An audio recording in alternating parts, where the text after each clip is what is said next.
ओम शांति। 30 सितंबर 2025 के ईश्वरीय महावाक्य।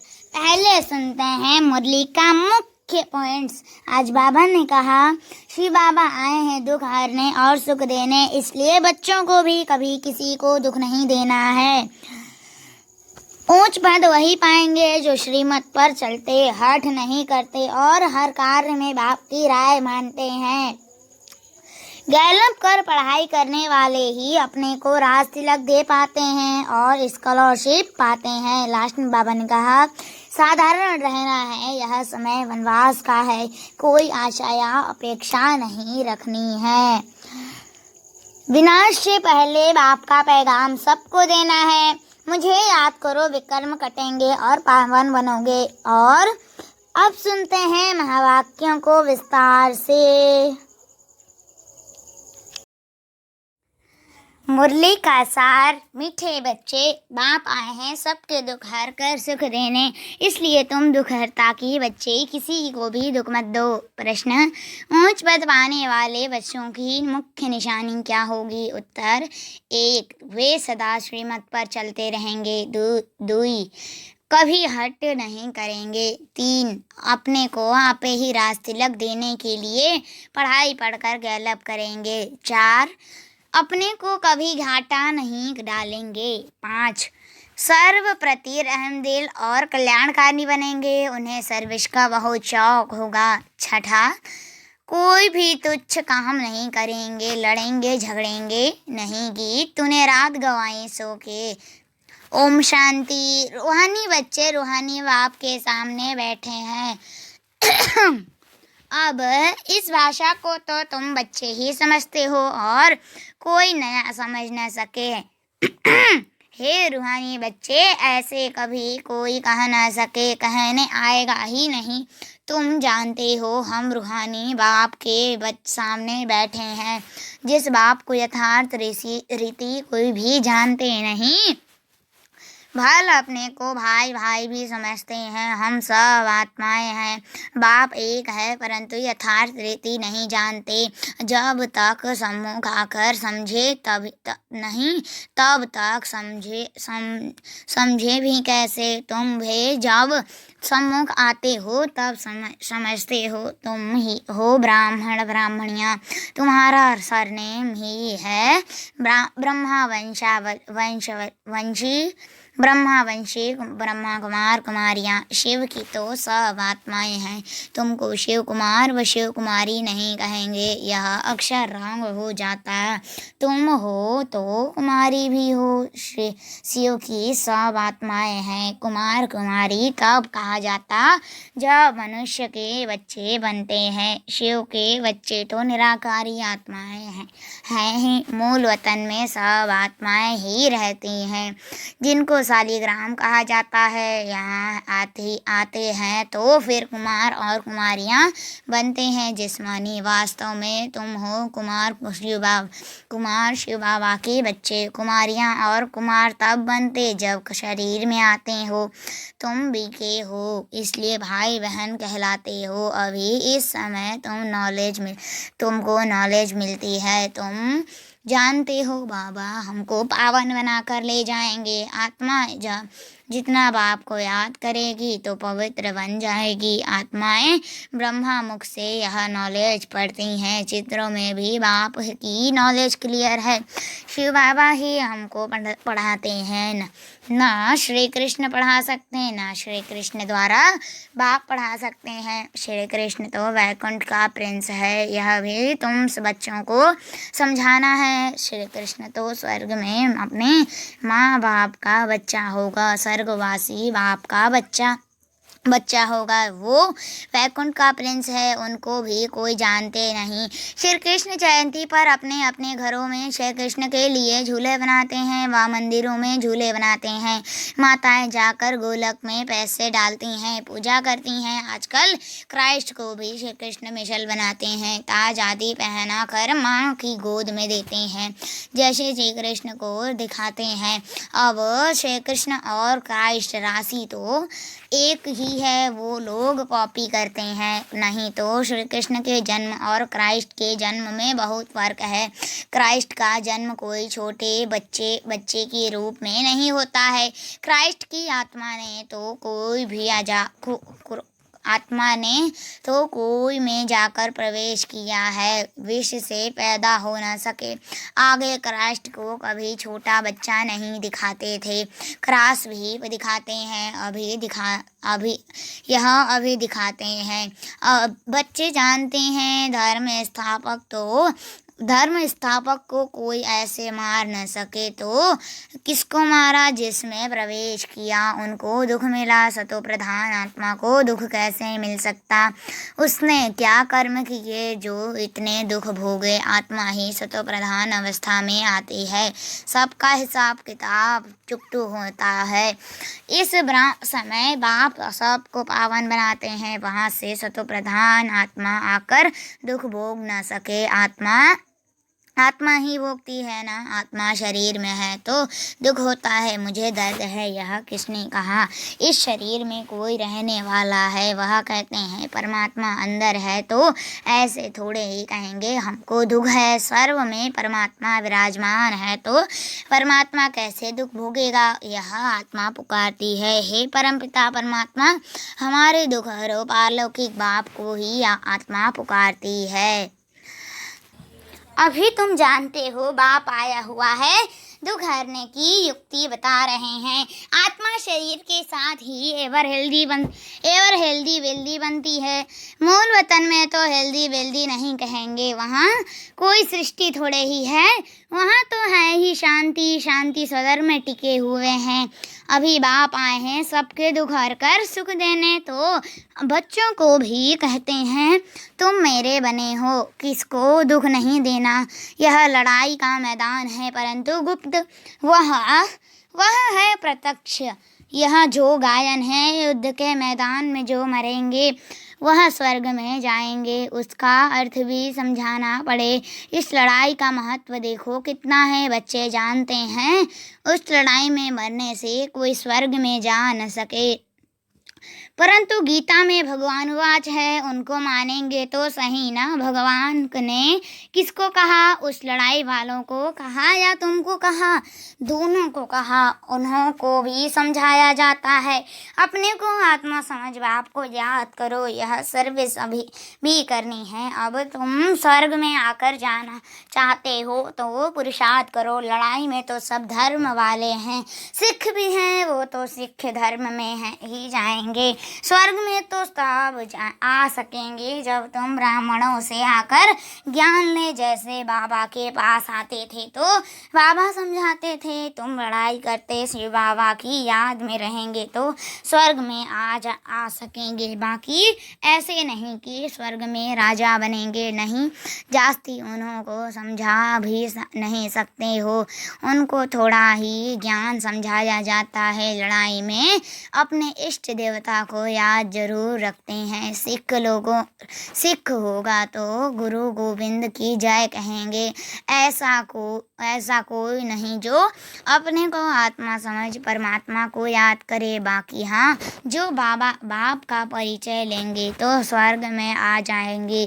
सबका बाप तो एक ही है, पतित पावन। वह पतितों को कहते हैं मुझे याद करने से तुम्हारे पाप कट जाएंगे और मैं जो सुखधाम स्थापन करता हूँ उसमें तुम आ जाएंगे। लड़ाई में भी शिव बाबा को याद करेंगे तो स्वर्ग में आ जाएंगे।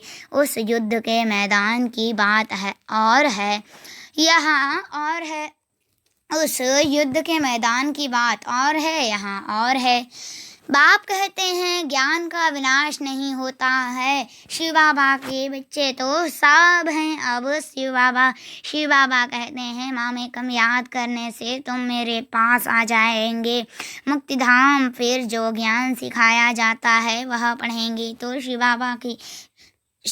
पढ़ेंगे तो स्वर्ग की राजाएं मिल जाएगी। कितना सहज है, स्वर्ग में जाने का रास्ता सेकंड में मिल जाता है।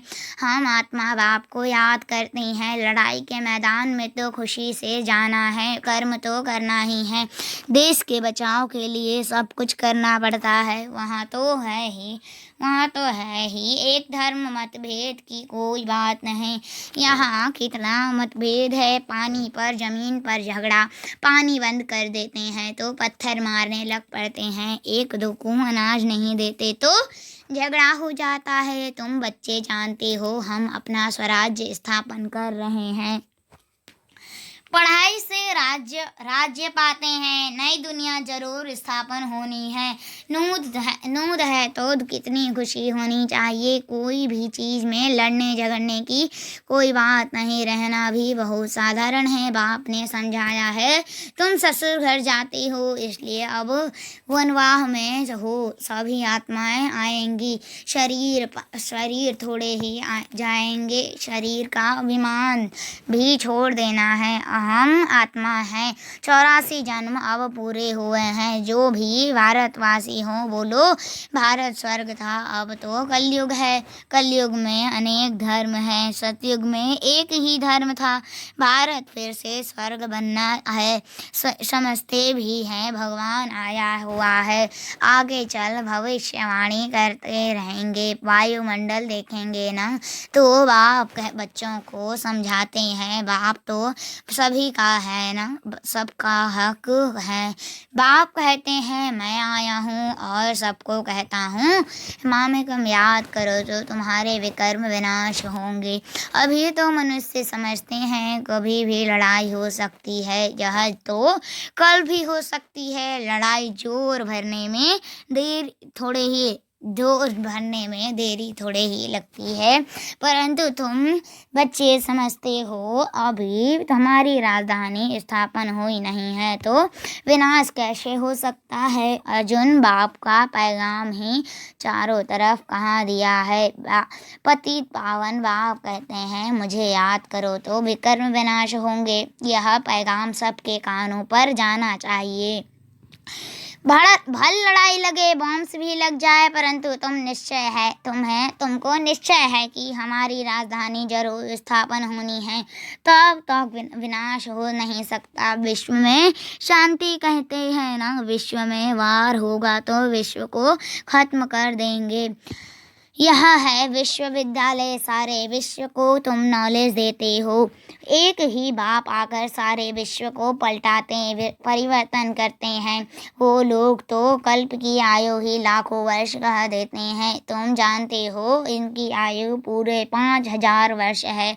कहते हैं क्राइस्ट से 3000 वर्ष पहले हेवन था। इस्लामी बौद्ध आदि सबका हिसाब किताब निकालते हैं, उनसे पहले दूसरे कोई का नाम है नहीं। तुम अंगे अक्षरे बता सकते हो तो तुमको कितना नशा रहना चाहिए। झगड़े आदि की बात ही नहीं, झगड़ते वह हैं जो निधन के होते हैं। तुम अभी जो पुरुषार्थ करेंगे 21 जन्म के लिए प्रारब्ध बन जाएगी। लड़ेंगे झगड़ेंगे तो उच्च पद भी नहीं मिलेगा, सजाएं भी खानी पड़ेगी। कोई भी बात है, कुछ भी चाहिए तो बाप के पास आओ। गवर्नमेंट भी कहती है ना तुम फैसला अपने हाथ में नहीं उठाओ। कोई कहते हैं हमको विलायत का बूट चाहिए, बाबा कहेंगे बच्चे अभी तो वनवाह में रहो, वहाँ तुमको बहुत माल मिलेंगे। बाप तो राइट ही समझाएंगे ना कि यह बात ठीक नहीं है, यहाँ तुम यह आश क्यों रखती हो, यहाँ तो बहुत सिंपल रहना चाहिए, नहीं तो देहाभिमान आ जाता है, इसमें अपनी नहीं चलानी होती है। बाबा जो कहें बीमारी आदि है, डॉक्टर आदि को भी बुलाते हैं, दवाई आदि से संभाल तो सबकी होती है, फिर भी हर बात में बाप बैठा है। श्रीमत तो श्रीमत है ना, निश्चय में विजय है, वो तो सब कुछ समझते हैं ना। बाप की राय पर चलने में ही कल्याण है, अपना भी कल्याण करना है। कोई तो वर्थ पाउंड बना नहीं सकते हैं तो वर्थ नॉट ए पेनी ठहरे ना। अपना भी कल्याण करना है। कोई को वर्थ पाउंड बना नहीं सकते हैं तो वर्थ नॉट ए पेनी ठहरे ना। पाउंड बनने लायक नहीं, यहाँ वैल्यू नहीं हो तो वैल्यू नहीं हो तो वहाँ भी वैल्यू नहीं रहेगी। सर्विसेबल बच्चों को सर्विस का कितना शौक रहता है, चक्र लगाते रहते हैं। सर्विस नहीं करते तो उनको रहमदिल कल्याणकारी कुछ भी नहीं कहेंगे।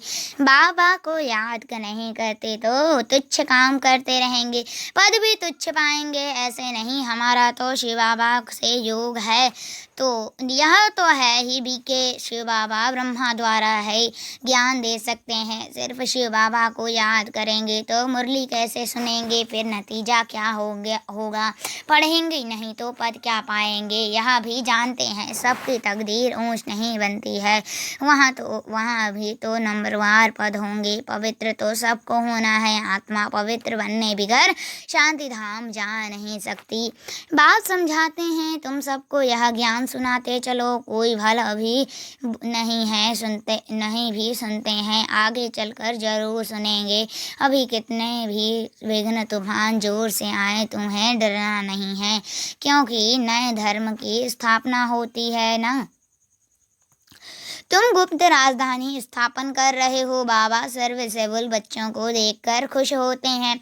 तुम्हें अपने को आपे ही राज तिलक देना है, श्रीमत पर चलना है, इसमें अपना हट चल न सके। मुफ्त अपने को घाटे में नहीं डालना चाहिए। बाप कहते हैं बच्चे सर्विसेबल और कल्याणकारी बनो। स्टूडेंट को टीचर कहेंगे ना, पढ़कर डेवलप करो। तुमको 21 जन्मों के लिए स्वर्ग की स्कॉलरशिप मिलती है। डिनाइस्टी में जाना यही बड़ी स्कॉलरशिप है। अच्छा, मीठे मीठे सिखलदे बच्चों प्रति माता पिता बाप दादा का याद प्यार और गुड मॉर्निंग।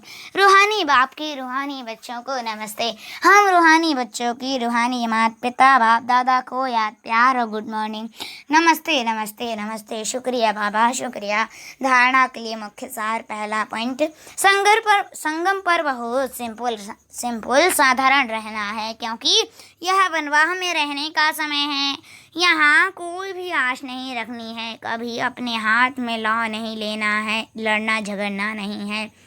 दूसरा, विनाश के पहले नई राजधानी स्थापन करनी है।